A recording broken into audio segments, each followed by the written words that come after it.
Hello guys, সকলে কেমন আছেন? আসসালামু আলাইকুম। থ্রি আশা করি আমার বাইক রাইডার ভাইরা অবশ্যই ভালো আছেন। থ্রি কারণ এবার বাংলাদেশে সবথেকে বাইক কম চলছে। কারণ এবার বাইকারদের জ্বালানি তেল একদম কম দেওয়া হচ্ছে, যার কারণে বাংলাদেশে দুর্ঘটনা যে রোড অ্যাক্সিডেন্ট এটা একদম নাই বললেই চলে। আমার মতে এইভাবে যদি আমাদের দেশে তেল জ্বালানি বাইককে দেওয়া হয়, আমার মতে কিন্তু আর মনে হয় না যে বাইকে আর অ্যাক্সিডেন্ট হবে। যদি আগের মতো জ্বালানি তেল দেওয়া হইতো, কত শত বাইক যে রোড অ্যাক্সিডেন্ট করতো, কত ফ্যামিলি যে তাদের সন্তানকে হারাইতো, কত ফ্যামিলি যে দিশাহারা হয়তো মারা যেত।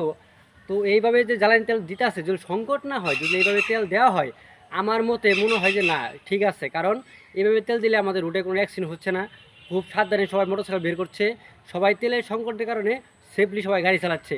আপনার কি মতামত অবশ্যই কমেন্টে জানাবেন।